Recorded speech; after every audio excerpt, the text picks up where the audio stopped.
Hello everyone, a very warm welcome to this incredible platform of rocket science. मेरा नाम है Sameer डेमला and मैं स्वागत करता हूँ आपकी आज की वीडियो में। इस वीडियो में हम डिस्कस करने वाले हैं किंगडम मोनेरा के बारे में। ये जो किंगडम मोनेरा है ये क्लास 12th के चैप्टर नंबर 2 बायोलॉजिकल क्लासिफिकेशन का एक छोटा सा टॉपिक है and yet very important topic है। अगर आप क्लास 11th के स्कूल एग्जाम्स की बात करें तो उसमें से भी एक क्वेश्चन आपको इसमें से देखने को मिलेगा, प्लस नीट में भी इसमें से एक क्वेश्चन जरूर देखने को मिल सकता है। फाइन, काफी इंपॉर्टेंट और बहुत ही इजी टॉपिक है। इस टॉपिक के कई सारी चीजें जो है आपको कहाँ किससे मिलती जुलती मिलेंगी, सेल वाले चैप्टर के प्रोकैरियोटिक सेल से।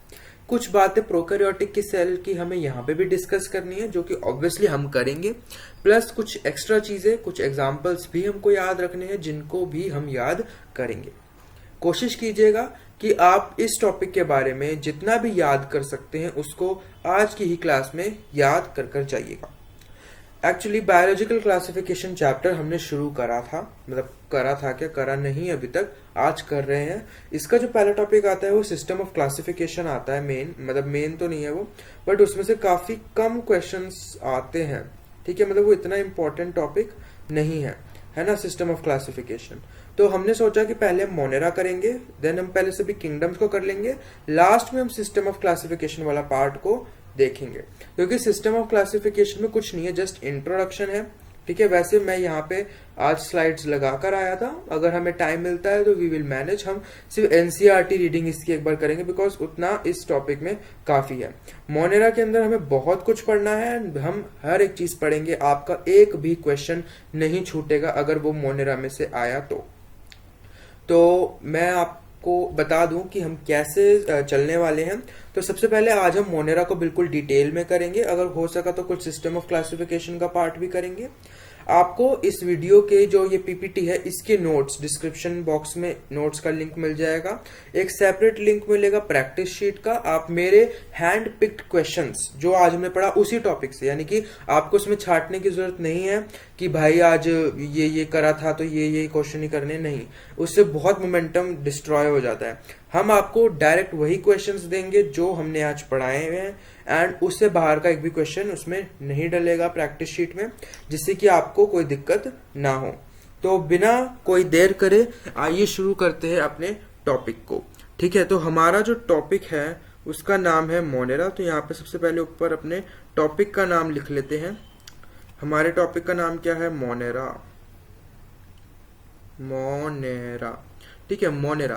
तो ये 5 किंगडम क्लासिफिकेशन में फर्स्ट किंगडम है। तो इसको हम और क्या बोलते हैं? इसको हम बोलते हैं kingdom of bacteria.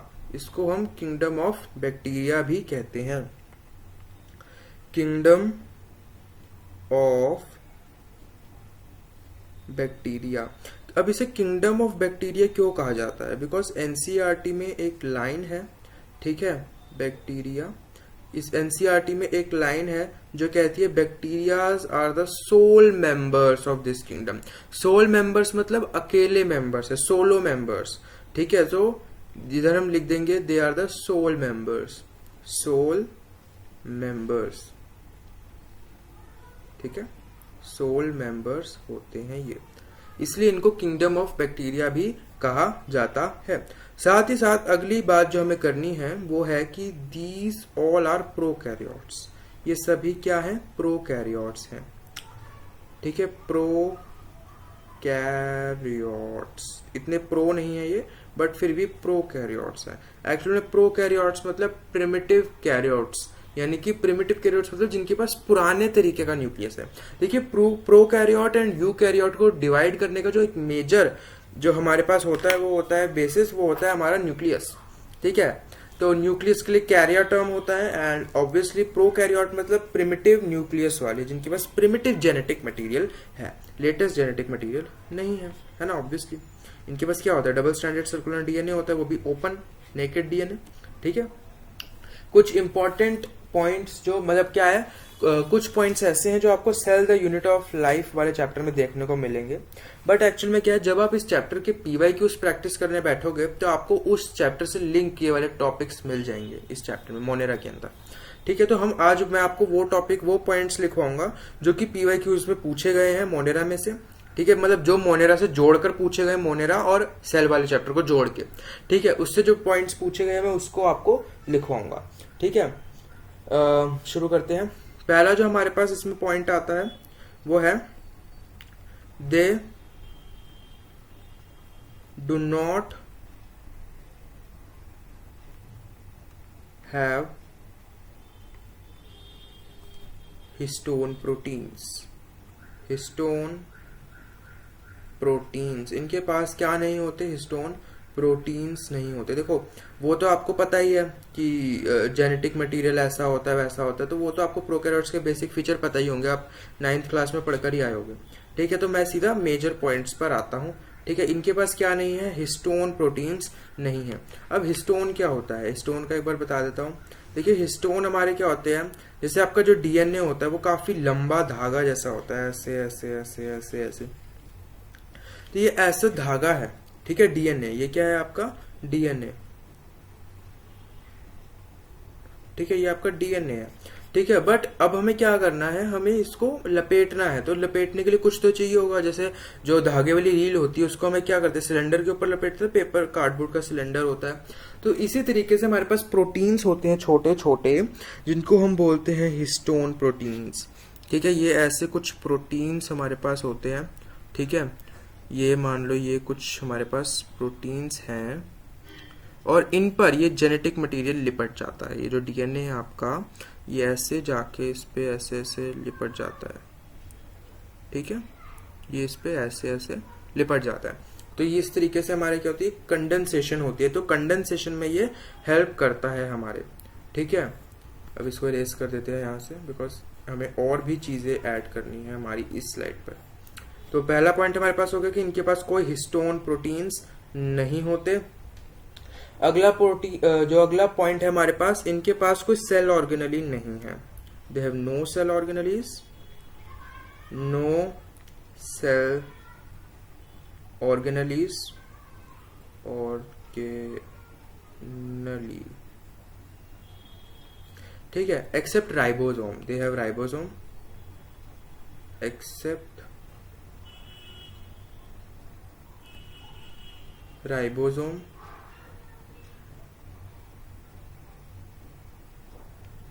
Which is what? 70S। कैसा राइबोसोम है? 70S राइबोसोम है।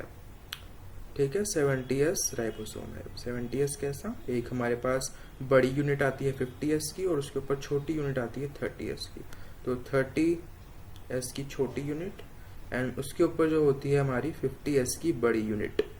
अब कोई प्लीज इसको ऐड ना कीजिएगा, these are not additive in nature. Caution है ये एडिटिव नहीं होते नेचर में। तो मैं सोच रहा हूं इसको मैं यहां से हटा ही दूं, बिकॉज ये आप सेल वाले चैप्टर में पढ़कर आए अगर उसे नहीं पढ़ा तो, और अगर आपको अभी नहीं पढ़ना तो अभी आप बस याद करके रखिए कि इनके पास क्या होते हैं? 70S वाले राइबोसोम होते हैं। ये एक्सेप्ट थोड़ा गंदा सा लग रहा था, एक्सेप्ट लग रहा था, तो इसको चेंज कर देते हैं।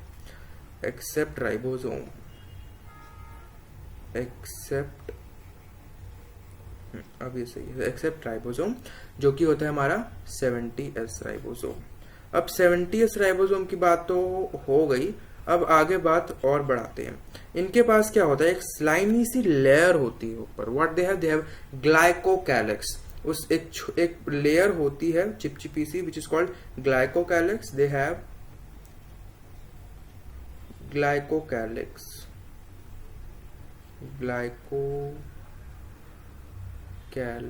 इनके पास क्या है? ग्लाइकोकैलिक्स है। ठीक है, अब जब हम आगे एनसीईआरटी रीडिंग करेंगे तो प्लीज आप ये मत बोलिएगा कि ये पॉइंट्स तो एनसीईआरटी में दे ही नहीं रखे, आउट ऑफ एनसीईआरटी पढ़ा रहे हो। तो आप एक बार सेल वाले चैप्टर में देखिए, उधर ये सारे पॉइंट्स आपको प्रोकैरियोटिक सेल में मिल जाएंगे। ठीक है, अगला जो पॉइंट है वो है कि इसमें साइक्लोसिस नहीं होता। क्या नहीं होता? Cyclosis absent. ठीक है, साइक्लोसिस जो है वो क्या होता है आपका? एब्सेंट। साइक्लोसिस नाम की कोई चीज इसमें नहीं होती। अगली बात अगर हम करें तो आगे हम देख सकते हैं कि यार ये जो है ये कॉस्मोपॉलिटन है। ठीक है, कॉस्मो, अरे मैं साइक्लोसिस का मतलब तो बताया नहीं। हाँ, साइक्लोसिस, हटाओ इसको नीचे, साइक्लोसिस। अब साइक्लोसिस का मतलब क्या होता है? साइक्लोसिस का मतलब होता है मूवमेंट ऑफ साइटोप्लाज्म। ठीक है, मूवमेंट ऑफ साइटोप्लाज्म। इनका जो साइटोप्लाज्म है वो घूमता नहीं है। Movement of cytoplasm. देखो, जब पानी में कुछ होगा तभी तो वो तैरेगा, मतलब घूमेगा, इधर उधर हिलेगा। जब पानी में कुछ है ही नहीं, शांत पानी है, कुछ है ही नहीं, तो वो क्यों बेफालतू में इधर से उधर घूमेगा भाई, है ना? इनके पास कोई सेल ऑर्गेनली है ही नहीं जो उस पानी को इधर से उधर घुमाए, जो कोई प्रेशर ग्रेडियंट क्रिएट करे, कुछ आयन ग्रेडियंट क्रिएट करे जिसकी वजह से साइटोप्लाज्म मूव करे, ऐसा कुछ है ही नहीं। ये सब तो चोचले किसके हैं? ये सब यूकैरियोटिक के हैं कि उनको भी वेल डेकोरेटेड दिखना है तो वो अपना पानी भी घुमाते हैं, वाह वाह वाह। नो, इनको सिंपल रहना है, they want to be very very simple. तो इनके अंदर साइक्लोसिस एब्सेंट होती है। अपार्ट फ्रॉम दैट, इसमें अगर हम आगे, जो वो वाला पॉइंट था हमारा कि that they are cosmopolitan and ubiquitous. They what they are cosmopolitan and ubiquitous, या कॉस्मोपॉलिटन और यूबिक्विटस, ये दोनों एक ही चीजें हैं, कॉस्मोपॉलिटन और यूबिक्विटस। ठीक है, यूबिक्विटस है ये। यूबिक्विटस का मतलब और कॉस्मोपॉलिटन का मतलब होता है they found everywhere. They found everywhere, हर जगह ये आपको मिल जाएंगे। They found everywhere. अब देखो, ये हर जगह मिलते हैं। ऐसी कौन सी जगह है जहां पे बैक्टीरियाज आपको नहीं दिखते? ऐसी कोई जगह नहीं है। देखो, आप जिस भी चीज, मतलब अभी कितनी, हर जगह तो जर्म्स होते हैं भाई।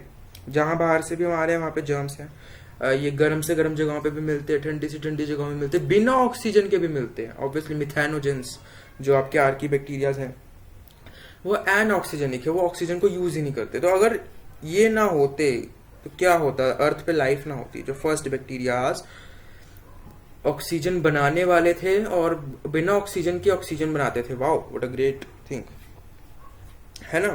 तो ये भी बहुत इंपॉर्टेंट है इनके। ठीक है, चलो आगे हम बात करें तो एक इम्पॉर्टेंट जो लाइन आपको एनसीईआरटी में देखने को मिल जाती है इसके अंदर से, वो है कि they are simple in structure but complex in behaviour. ठीक है, यहाँ पे ये लाइन मैं लिख देता हूं और इसका मतलब आपको बताऊंगा कि दे आर सिंपल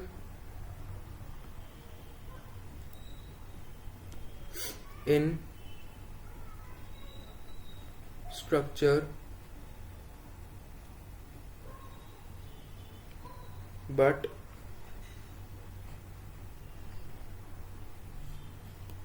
complex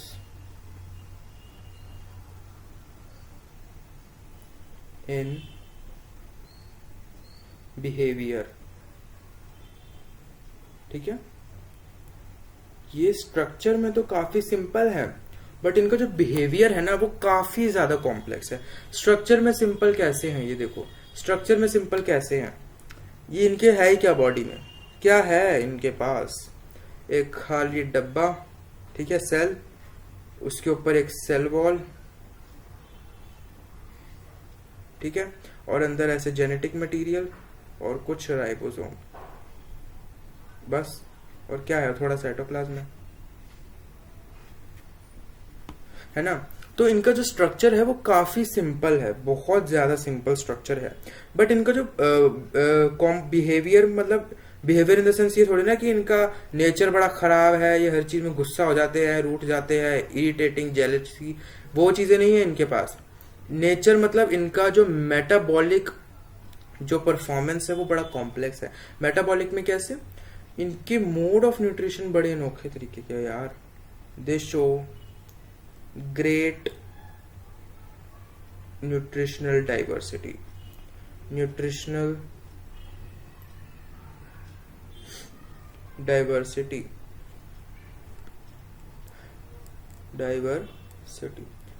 बहुत ही ज्यादा न्यूट्रिशनल डाइवर्सिटी अगर कोई दिखाता है तो वो है हमारे मोनेरन्स।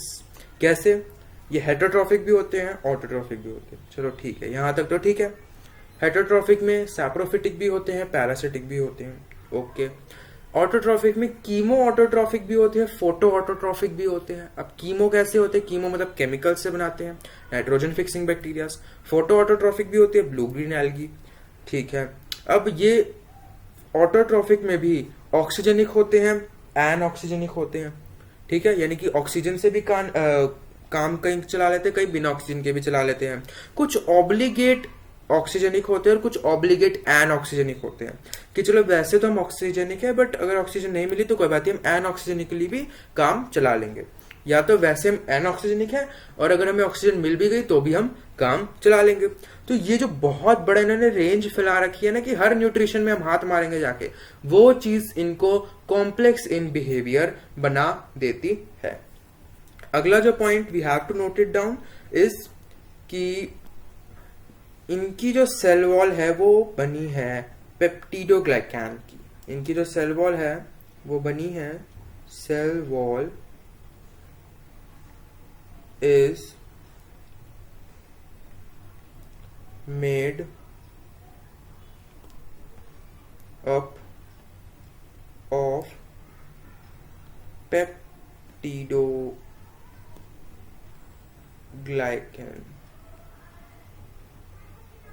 प्लीज राइटिंग को इग्नोर करना, बिकॉज मैं लैपटॉप पे वीडियो बनाता हूँ, वो पेन से मैं भी नया नया हूँ लिखने में, तो मुझे बहुत दिक्कत होती है। मतलब इतनी तो नहीं होती, मैंने काफ़ी प्रैक्टिस करी है। आप मानोगे नहीं, इस वीडियो को रिकॉर्ड करने से पहले मैंने अप्रॉक्सीमेट 5 टाइम्स ये नोट्स जो मैं लिख रहा हूँ बनाए थे।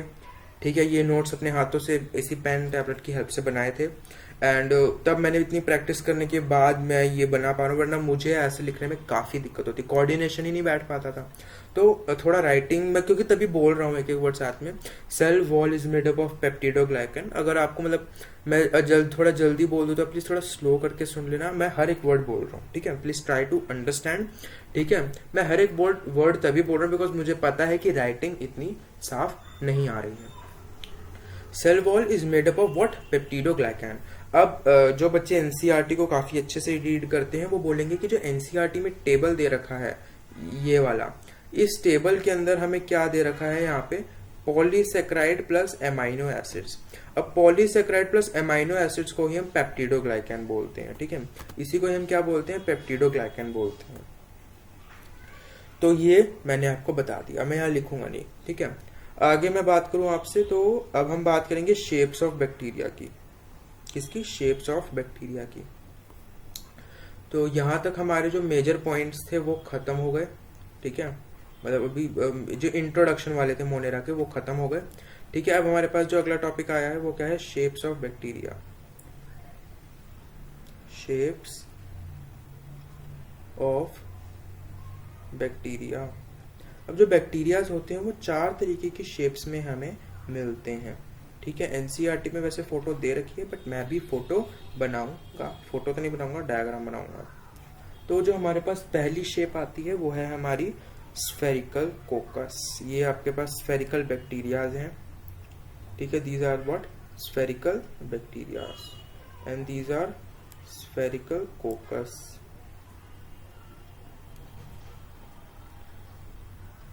स्फेरिकल कोकस।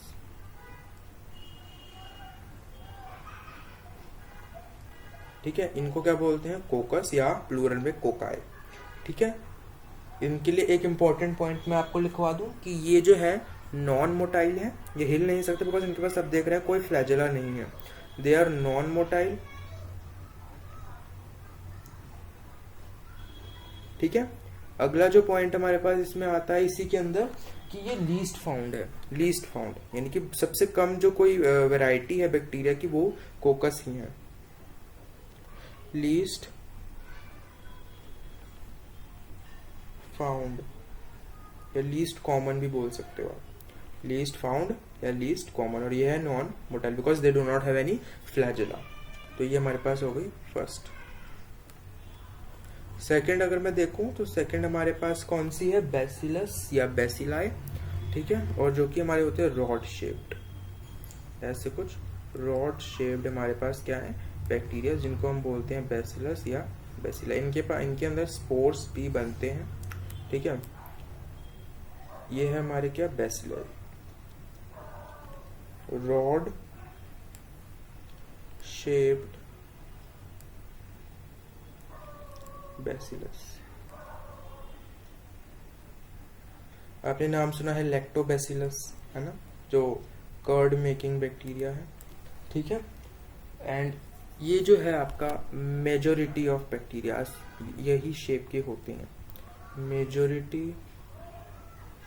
मेजरली फाउंड लिख देता हूँ, मेजरली फाउंड। और इसके अलावा और कोई टॉपिक आपके लेवल का आपको इसमें नहीं देखना, ठीक है। ये हमारे पास हो गया first type of bacteria, second type of bacteria. अब हम थर्ड टाइप ऑफ बैक्टीरिया देखते हैं। थर्ड टाइप ऑफ बैक्टीरिया आपके पास क्या है, थर्ड टाइप ऑफ बैक्टीरिया है आपके पास, पेन खोल लिया मैंने। थर्ड टाइप ऑफ बैक्टीरिया के पास स्पाइरल यानी कि स्पाइरुलिना, ठीक है। ये आपके कुछ ऐसे होते हैं एंड यहाँ पे ऐसे, ठीक है। और इधर इनके पास बायफ्लैजिला होता है यानी कि दो फ्लैजिलास, ऐसे दो फ्लैजिला, ठीक है। तो ये आपके क्या है, स्पाइरल स्पाइरुलिना, स्पाइरल स्पाइरुलिना,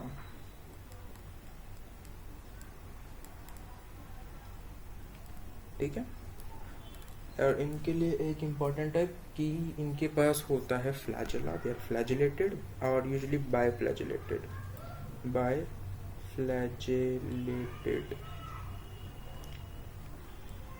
मुझे लगता है मुझे जो फोर्थ टाइप है वो भी यहीं बना देना चाहिए, वैसे उसमें ज़्यादा कुछ है भी नहीं लिखने के लिए, मैं उसको यहीं बना, बिकॉज वो अगले पेज पे जाएगा फिर वो ऐसा होता है, मतलब अजीब मुझे लगता है। आई थिंक हर चीज़ जो एक पेज पर होनी चाहिए वो एक ही पेज पर होनी चाहिए। फोर्थ है हमारे पास विब्रियो, ठीक है, जो कि हमारे कॉमा शेप्ड है, ऐसे कुछ होते हैं, ठीक है। अपने कॉमा ऐसे ही बनाते हैं हम, कॉमा को थोड़ा बोल्ड कर दो तो आपका वो ऐसा हो जाएगा, this are vibrio, comma shaped vibrio. Wait a minute यार, ये सर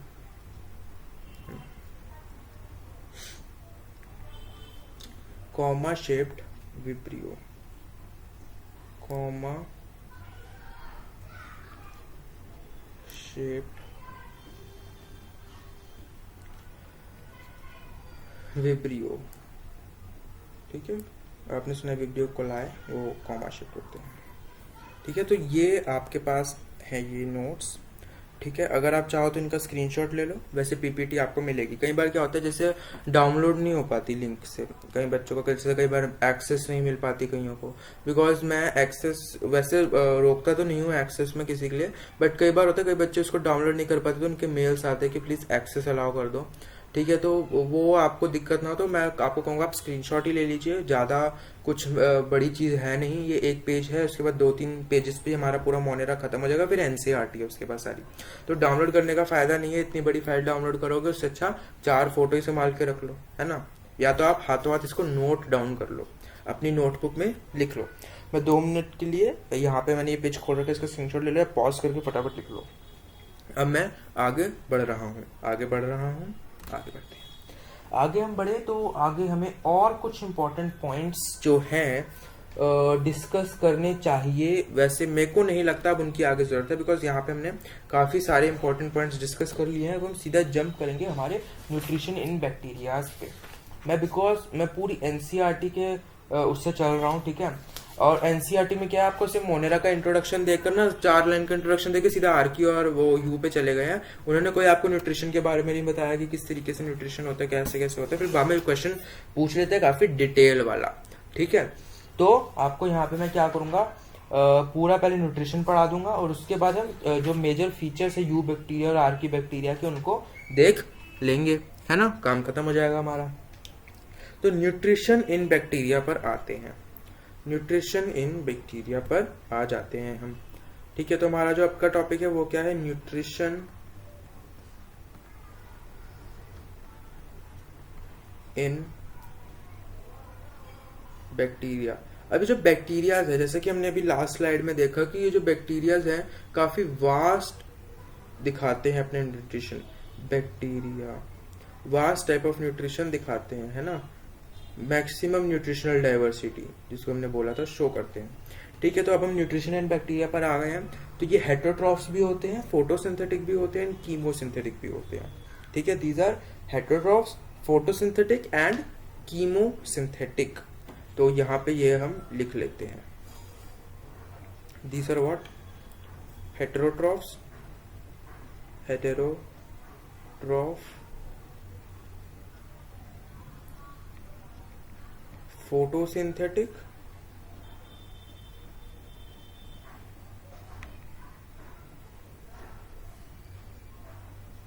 और कीमोसिंथेटिक, कीमोसिंथेटिक।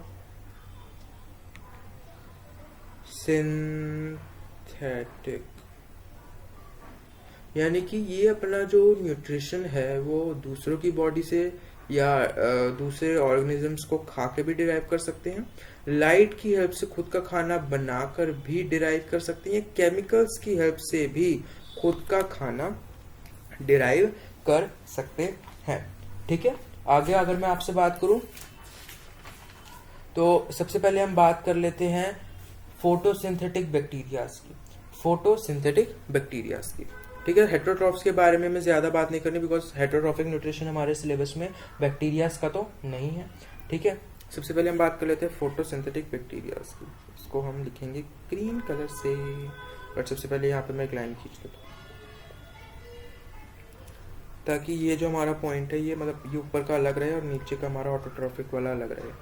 ठीक है, चीज़ों को ऐसे सेपरेट कर कर ही लिखना मुझे अच्छा लगता है।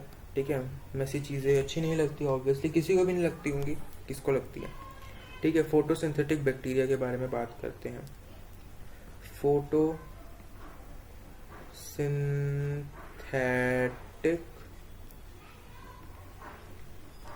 बैक्टीरिया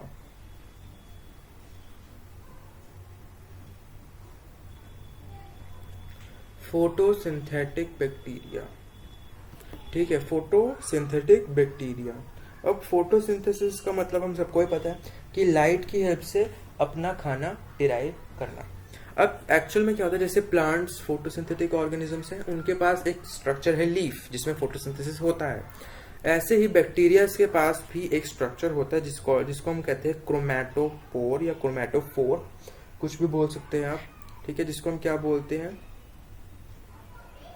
बट इनके पास क्या होता है, स्ट्रक्चर कॉल्ड क्रोमैटोफोर।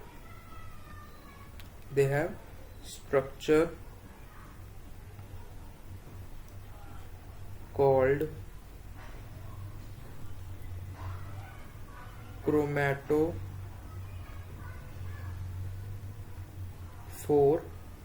ठीक है, which is nothing but an invagination in plasma membrane,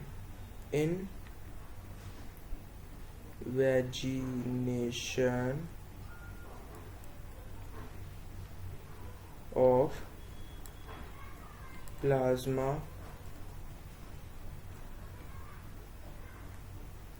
membrane। ये कुछ नहीं है, जो प्लाज्मा मेम्ब्रेन है वो अंदर की तरफ धस गई है, थोड़ी सी अंदर की तरफ चली गई है, एंड उसके अंदर क्या फोटोसिंथेटिक पिगमेंट्स जाके बैठ गए हैं। तो वहां पे हमारी क्या होने लग गई है, फोटोसिंथेसिस होने लग गई।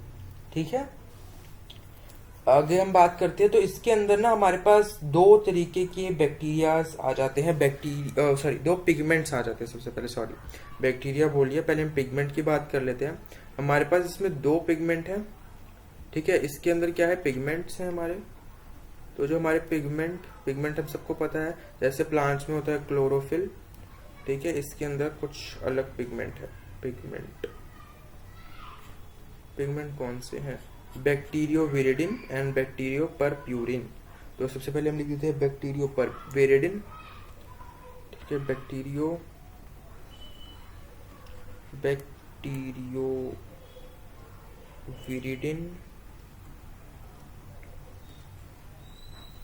देखो, फोटोसिंथेसिस करने के लिए हमें चाहिए होता है पिगमेंट। ठीक है। और जैसे प्लांट्स के पास, हायर ऑर्गेनिजम्स के पास टाइप ऑफ क्लोरोफिल्स होता है as a pigment, but bacteria काफी प्रिमिटिव ऑर्गेनिजम्स है, तो इनके पास क्लोरोफिल नहीं हो सकता। बट हाँ, जो हमारा ब्लू ग्रीन एल्गी है उसके अंदर क्लोरोफिल होता है, ठीक है। बट जो नॉर्मल जो बैक्टीरिया की पॉपुलेशन है उसके पास हमारे पास दो पिगमेंट मेजरली मिलते हैं, बैक्टीरियो विरिडिन एंड बैक्टीरियो परप्यूरिन। बैक्टीरियो परप्यूरिन, देखिए ये जो हमारा बैक्टीरियो विरिडिन है ये हमारा क्या है, ग्रीन कलर का पिगमेंट है परप्यूरिन, और जो हमारा बैक्टीरियो परप्यूरिन है ये हमारा क्या है, पर्पल कलर का पिगमेंट है, ठीक है। पर्पल कलर का क्या है, पिगमेंट है। अब यहाँ पर क्या होता है कि ज्यादातर हमने फोटोसिंथेसिस में क्या पढ़ा है, ऑक्सीजन रिलीज होती है। क्या हमने पढ़ा है, ऑक्सीजन रिलीज होती है। बट बैक्टीरियाज में ज्यादातर सल्फर रिलीज होता है, बिकॉज क्या होता है यहाँ पे, इफ मतलब अगर हमारा H2O डोनर नहीं है, किसका, वाटर जो है हमारा ऑक्सीजन डोनर नहीं है,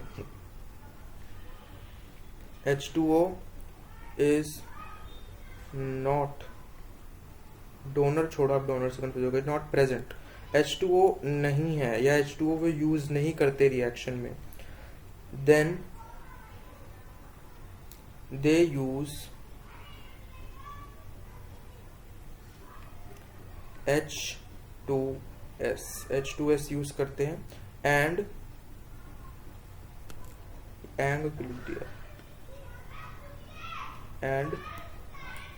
सल्फर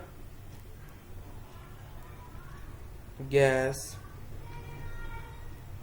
इज रिलीज्ड। अगर वाटर यूज नहीं हो रहा है तो H2S यूज होगा, और कौन सी गैस निकलेगी, सल्फर गैस निकलेगी। कौन सी गैस निकलेगी, सल्फर गैस निकलेगी, ठीक है। अब इनको हम क्या बोलते हैं, एन ऑक्सीजेनिक बैक्टीरिया। इनको हम क्या बोलते हैं, एन ऑक्सीजेनिक बैक्टीरिया, जिसके बारे में मैंने आपको बताया था कि ये कौन से होते हैं, दे यूज H2S, और इनको हम बोलते हैं anoxygenic bacterias. What we call N oxygenic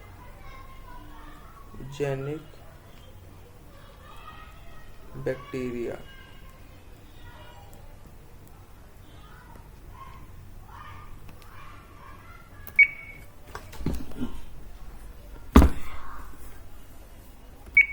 ठीक है, एन ऑक्सीजेनिक बैक्टीरिया इसको हम बोलते हैं, ठीक है। अगर ये ऑक्सीजन यूज कर रहे हैं, तो इनको हम सिंपली ऑक्सीजेनिक बैक्टीरिया बोलेंगे, ठीक है। अब अगर H2S है हमारा डोनर, अगर हमारा जो यूज हो रहा है वो H2S यूज हो रहा है, तो इसको हम सल्फर बैक्टीरिया बोलते हैं। इनको हम क्या बोलते हैं, sulphur bacteria. Sulphur, I think मैंने ऊपर सल्फर की स्पेलिंग गलत लिख दी, FER लिख दिया, चलो छोड़ो। सल्फर बैक्टीरिया इनको हम बोलते हैं। अब सल्फर बैक्टीरिया भी पिगमेंट के बेसिस पे दो तरीके के होते हैं, ठीक है। एक तो हमारे हो जाते हैं, मैं वाइट से लिखता हूँ, ठीक है। एक हमारे हो जाते हैं green sulphur bacteria, green sulphur bacteria, green sulphur bacteria,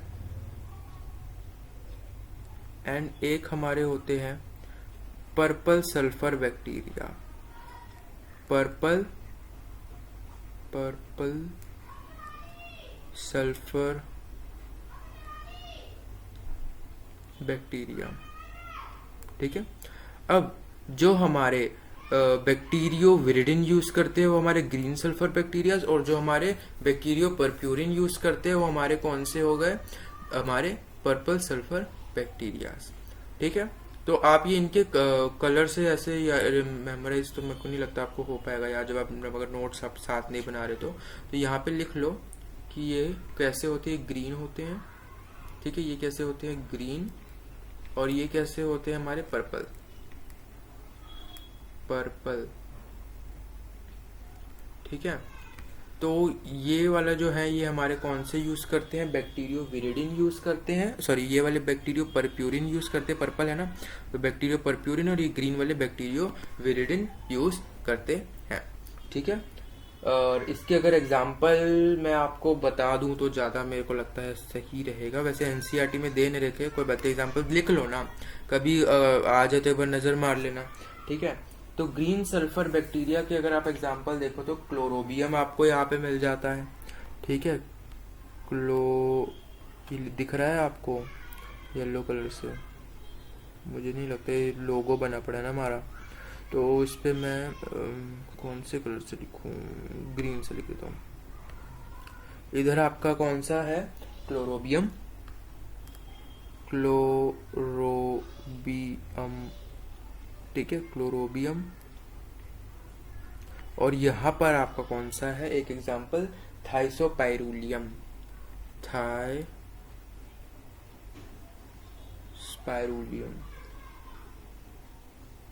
पाइरूलियम।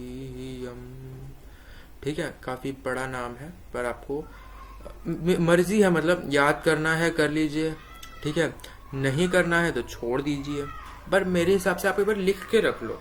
एक एक एग्जाम्पल याद करने में कुछ नहीं जा रहा।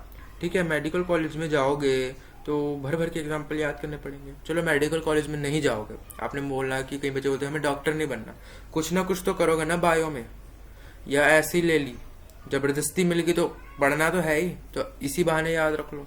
ठीक है, और जिन्होंने ऐसे ही, जिनका ऐसे थर्ड एक्स्ट्रा सब्जेक्ट है बायो, जिन्होंने मैथ्स में जाने पर जबरदस्ती में बायो थोप दी है, मेरी क्लास में कई बच्चे थे जिनको जबरदस्ती बायो दे दी गई थी। ठीक है, तो आप मत पढ़ो, ठीक है, जब आपने आगे बायो की लाइन में नहीं जाना तो। बट अगर आपने आगे बायोलॉजी की लाइन में जाना है तो आप ऐसे एग्जाम्पल्स को याद रखने की आदत जरूर रखिए। फाइन। और अगर हम आगे बात करें नॉन सल्फर बैक्टीरिया, यानी कि जो ऑक्सीजन को यूज करते हैं, यानी कि जो H2O या एक्सेप्ट H2S कुछ भी यूज कर रहे हैं, उनको हम बोलते हैं नॉन सल्फर बैक्टीरिया। तो अगर कोई H2O यूज कर रहा है या तो कुछ भी और एक्सेप्ट H2S कुछ भी यूज करता है कोई बैक्टीरिया, ठीक है, तो उसको हम क्या बोलते हैं, non sulphur bacteria. Non sulphur bacteria, इसको हम क्या बोलते हैं, नॉन सल्फर बैक्टीरिया। अब ये जो नॉन सल्फर बैक्टीरिया है, ये भी हमारे दो तरीके के होते हैं। ठीक है, ये भी हमारे दो तरीके के होते हैं। ग्रीन नॉन सल्फर बैक्टीरिया, ठीक है, कैसे, green non sulphur bacteria,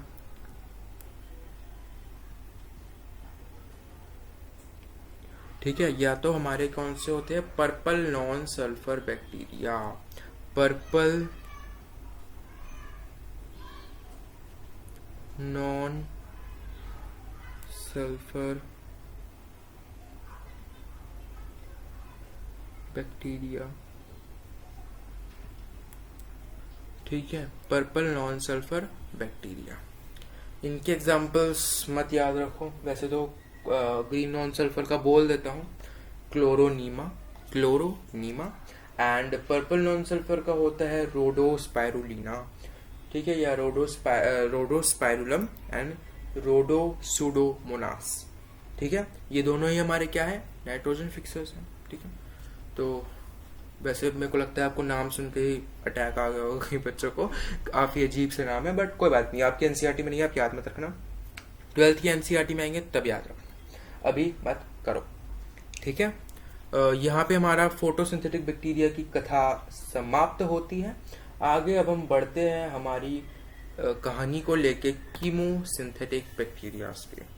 chemosynthetic bacterias का काफी सिंपल है, हमारे पास सल्फर बैक्टीरिया आते हैं, उसमें आयरन बैक्टीरिया आते हैं और नाइट्रोफिलिक बैक्टीरिया आते हैं। अभी कीमोसिंथेटिक बैक्टीरियाज पहले हेडिंग डाल लेते हैं। नाम है कीमो, नाम क्या है, chemo, chemo synthetic bacteria, chemosynthetic bacteria. अब कीमोसिंथेटिक बैक्टीरिया हमारे कौन से होते हैं? कीमोसिंथेटिक बैक्टीरिया हमारे वो होते हैं, जैसे मान लो कोई केमिकल रिएक्शन चल रही है ए से बी तक, ठीक है, ए से बी कुछ कोई केमिकल रिएक्शन चल रही है, मतलब मान लो ए से बन के बी और सी बन रहा है, ठीक है। तो इसके दौरान जो हमारा एनर्जी रिलीज हुई है, कुछ हमारी एनर्जी रिलीज होती है, ठीक है, डेल्टा एच हमारा कुछ रिलीज हो रहा है, ठीक है, तो वो उसको यूज करते हैं एंड अपना खाना बना लेते हैं, ठीक है, अपना खाना बना लेते हैं। फाइन। तो यहाँ केमिकल रिएक्शन के दौरान कुछ प्रोडक्ट बन रहा है तो वो उसको लेके खाना बना लेते हैं, मतलब वो केमिकल रिएक्शंस को यूज करते हैं ओवरऑल अपना खाना बनाने के लिए।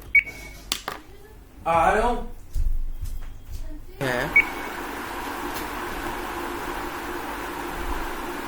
में मतलब उसने खुद की बॉडी में ही खाना बनाया है, बस उसने एनर्जी जो है वो बाहर से ली, केमिकल रिएक्शन से ली, जिससे उसने अपना फूड डिराइव करा। फाइन। तो उसके लिए उसको बाहर से कोई हेल्प नहीं, मतलब बाहर से उसने क्या लिया है, सिर्फ एक तरीके से एनर्जी ली है, खाना तो सब अपने अंदर ही बनाया है ना।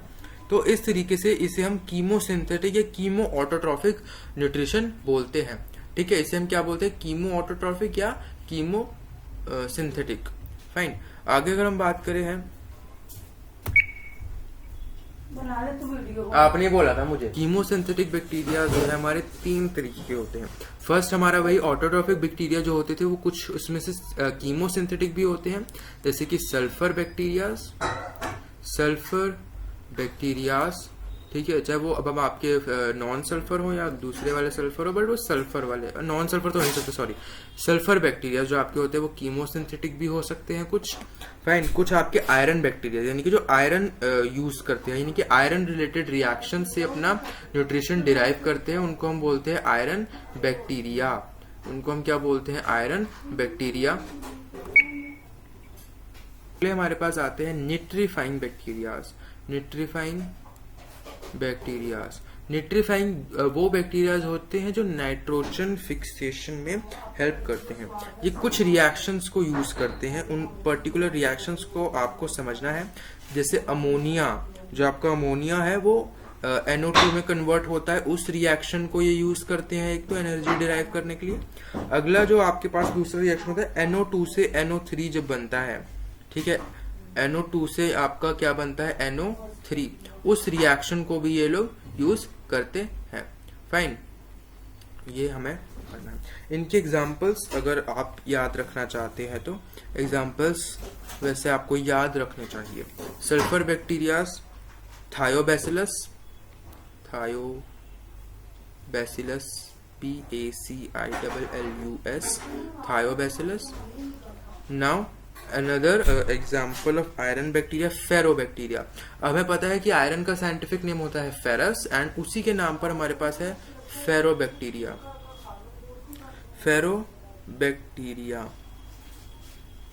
और निट्रीफाइंग बैक्टीरिया में हमारे पास बहुत सारे एग्जाम्पल्स हैं। ये फेरोबैक्टीरिया, ठीक है, और ये थायोबैसिलस।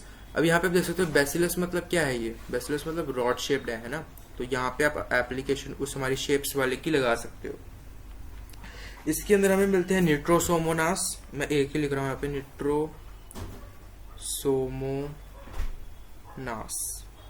निट्रोसोमोनास। बाकी इसके अलावा हमारे पास और भी एग्जांपल्स है, जैसे निट्रोकोकस, निट्रोसिस्टिस एंड निट्रोबैक्टर। फाइन। ये हमारे कीमोसिंथेटिक बैक्टीरियाज। कीमोसिंथेटिक न्यूट्रिशन में हमारे पास सिर्फ इतना ही पोर्शन है, and this is also very much out of NCERT, because इतना भी NCERT में आपकी नहीं दे रखा, ठीक है। आगे हम बात करते हैं classification of bacteria. Now bacteria are further classified into 2 major groups, which is archaebacteria and eubacteria, ठीक है। ये जो हमारे बैक्टीरियाज हैं, इनको फर्दर 2 पार्ट्स में डिवाइड कर दिया गया है। अब ये बैक्टीरिया को हमने डिवाइड किया है 2 पार्ट्स में, ठीक है, 2 पार्ट्स में हमने डिवाइड किया है।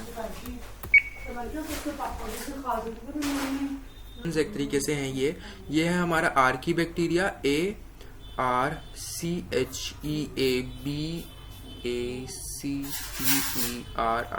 आर्की बैक्टीरिया, ठीक है। अनदर जो हमारे पास इसमें आता है वो है यू बैक्टीरिया। ठीक है, यू बैक्टीरिया। अब ये जो इनका नाम है Archie bacteria and you bacteria, यही काफी हद तक इनके बारे में बता देता है। अब आर्की का मतलब क्या होता है, हमने पढ़ा है नेम आर्कियोलॉजिस्ट।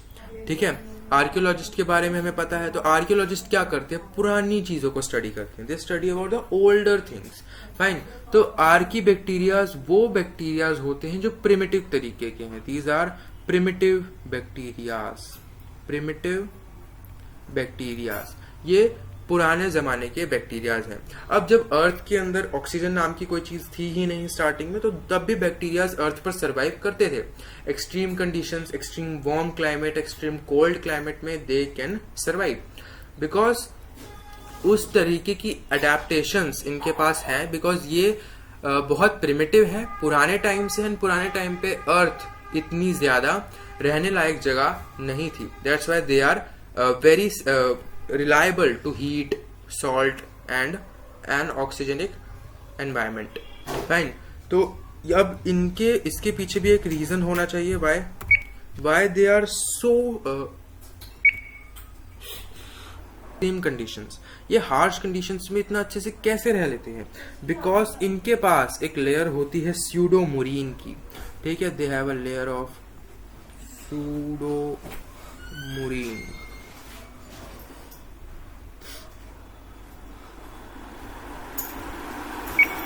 पास होता है सूडोमोरीन, करता है एक्सट्रीम कंडीशन से बचने में। ठीक है, इनको जो ये हमारे आर्की बैक्टीरियाज हैं, इनको हम लिविंग फॉसिल्स भी बोलते हैं, बिकॉज अब इनकी जो कंडीशंस है वो चेंज नहीं हो सकती। इनमें हमें कोई मेटाबॉलिक इवोल्यूशन देखने को नहीं मिलता। सो इनको हम क्या बोलते हैं, लिविंग फॉसिल्स।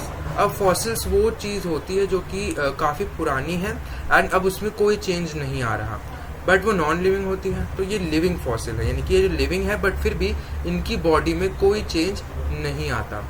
ठीक है, इनकी बॉडी में कोई चेंज हमें देखने को नहीं मिलता। ठीक है, अब ये जो सूडोमोरीन होता है काफी ब्रांच्ड होता है, इसलिए ये इनको एक्सट्रीम कंडीशंस में रहने को भी हेल्प करता है। तो ये इनकी किस में होता है, सेल वॉल में होता है। सेल वॉल में होता है, इसमें होता है in the cell wall. Fine, cell wall में उनकी ये होता है सूडोमोरीन। ठीक है, आगे हम बात करें यू बैक्टीरियाज की। तो इनकी जो लेयर होती है, मतलब यू बैक्टीरिया के पहले नाम पढ़ लेते हैं, यू एंड बैक्टीरिया। यू का मतलब होता है ट्रू या न्यू बोल सकते हैं इसको, न्यू बैक्टीरिया, यानी कि ये लेटेस्ट टाइप ऑफ बैक्टीरिया है। लेटेस्ट तो नहीं, मतलब इवॉल्व है। ये एक्सट्रीम कंडीशंस में नहीं रह सकते आर्की की तरह। इनको चाहिए एक्सट्रीम कंडीशंस नहीं, इनको चाहिए रिलायबल कंडीशंस, अच्छी कंडीशंस। ठीक है, एंड क्योंकि इनकी जो लेयर होती है, जो सेल वॉल होती है, उसमें होता है सिर्फ मुरीन, MURIEN। इनमें क्या होता है, सिर्फ murein. You will learn about murein and pseudomurein in biomolecules में। अगर आप स्टिक टू एनसीईआरटी रहते तो शायद आप इनके बारे में नहीं पढ़ेंगे, बट आप अगर थोड़ा एनसीईआरटी से बाहर जाते तो you will learn about pseudomurein and murein in detail. ठीक है, एंड आपको पता चले कि ये जो स्यूडोमोरीन है ये क्या है, आपकी मोनोलिपिड लेयर है, एंड ये जो मुरीन है ये आपकी बायोलिपिड लेयर है। ठीक है, तो ये बात हुआ एक basic introduction of Archie bacteria and you bacteria. ठीक है, Archie bacteria and you bacteria का बेसिक क्लासिफिकेशन हमने कर लिया। तो अब हमारा चैप्टर बहुत कम रह गया है, ज़्यादा कुछ है ही नहीं हमारे चैप्टर में। ठीक है, अब हमें सिर्फ आर्की बैक्टीरिया के बारे में थोड़ा सा पढ़ना है और थोड़ा सा यू बैक्टीरिया के बारे में, एंड एंड में हमें देखना है रिप्रोडक्शन इन बैक्टीरिया। ठीक है, तो देखिए, चलिए अब सबसे पहले शुरू कर लेते हैं आर्की बैक्टीरिया को। तो यहीं पर हम आर्की बैक्टीरिया को डिस्कस कर लेते हैं, इसी स्लाइड पर, इसी पेज पर। ठीक है, आर्की बैक्टीरिया ARCHEABACTERIA,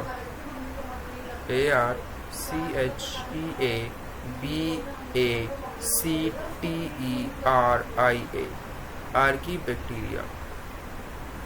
फाइन, इसको हम क्या बोलते हैं, आर्की बैक्टीरिया। आर्की बैक्टीरिया हमने पढ़ा कि ये प्रिमिटिव बैक्टीरियाज हैं, बहुत पुराने बैक्टीरियाज हैं। ठीक है, एंड इसके अंदर और क्या बोला है, ये 3 तरीके के होते हैं। These are of 3 types. Methanogens जो मीथेन प्रोड्यूस करते हैं, मिथेनोजेंस। अगला है हमारे पास हैलोफाइल, हैलोफाइल।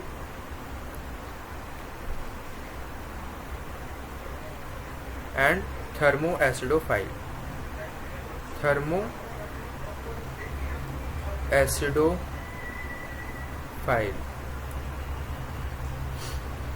ठीक है, ये 3 तरीके के होते हैं। तो मिथेनोजेन से हम पता कर सकते हैं नाम, ये मीथेन प्रोड्यूस करते हैं एंड ये यूरुमिनेंट्स के गट में रहते हैं। जो आपके गाय भैंसे होती है उनके गट में रहते हैं, उनके डाइजेस्टिव ट्रैक्ट में ये रहते हैं एंड दे प्रोड्यूस मीथेन। ये बिना ऑक्सीजन के भी रह सकते हैं, उधर कोई ऑक्सीजन नहीं होती। ओके, अगला है हैलोफाइल। हैलोफाइल मतलब ये सॉल्टी, एक्सट्रीम सॉल्टी एरियाज में भी रह सकते हैं, जैसे कि आपकी जो लेक्स, जो कई सॉल्टी लेक्स होती है उनमें, सी वाले लेवल तक में।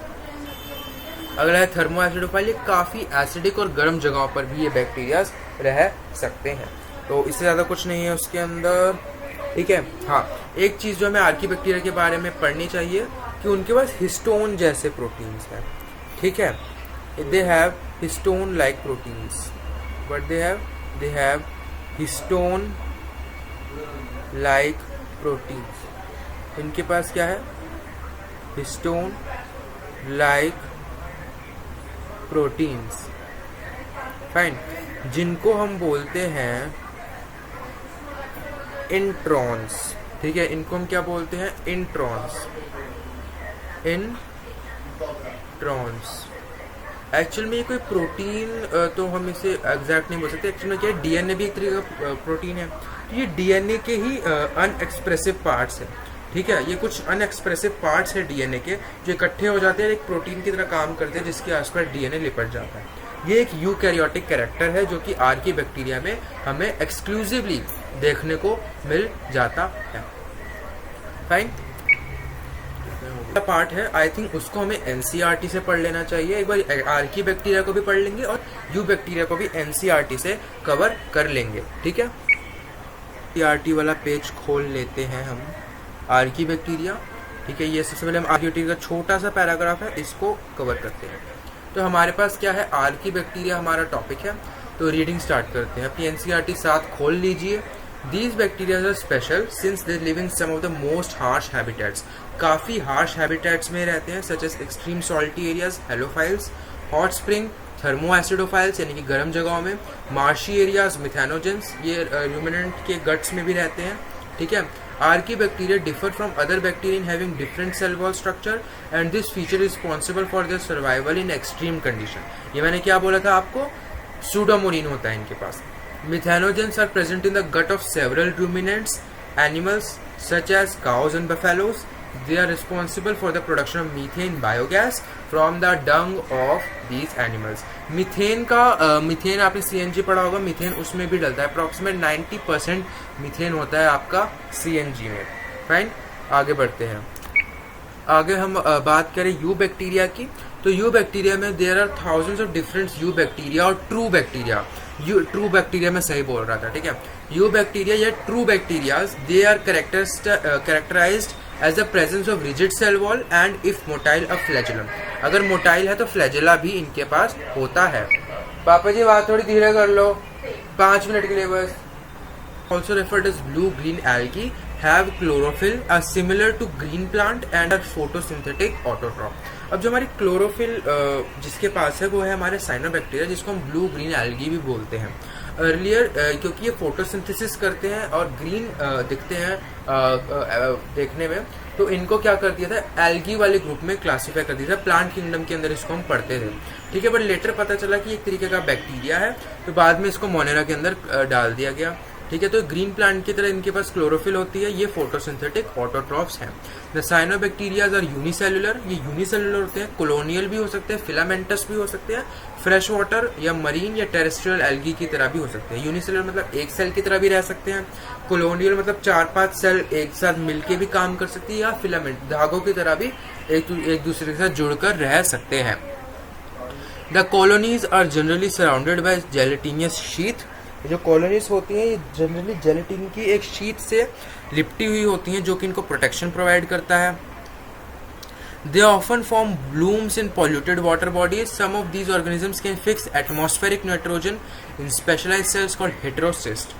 अब जो एटमॉस्फेरिक नाइट्रोजन है कुछ सेल स्पेशलाइज हो जाते हैं ब्लू ग्रीन एल्गी के जो हेटेरोसिस्ट बन जाते हैं. ठीक है, वो फिर क्या करने लग जाते हैं, नाइट्रोजन फिक्सिंग का काम करने लग जाते हैं. अब अगर ये पॉल्यूटेड वाटर में ये एल्गी बहुत ज़्यादा बढ़ गई तो एल्गल ब्लूम क्रिएट कर देती है. एल्गल ब्लूम का मतलब होता है कि इससे क्या होता है, जितने भी आपके ऑर्गेनिजम्स हैं वाटर बॉडीज में रहने वाले फिशेज एंड ऑल, वो डेड होने लग जाते हैं, मरने लग जाते हैं. ठीक है, example nostoc Anabaena. Chemosynthetic autotrophs bacteria oxidize various inorganic substances such as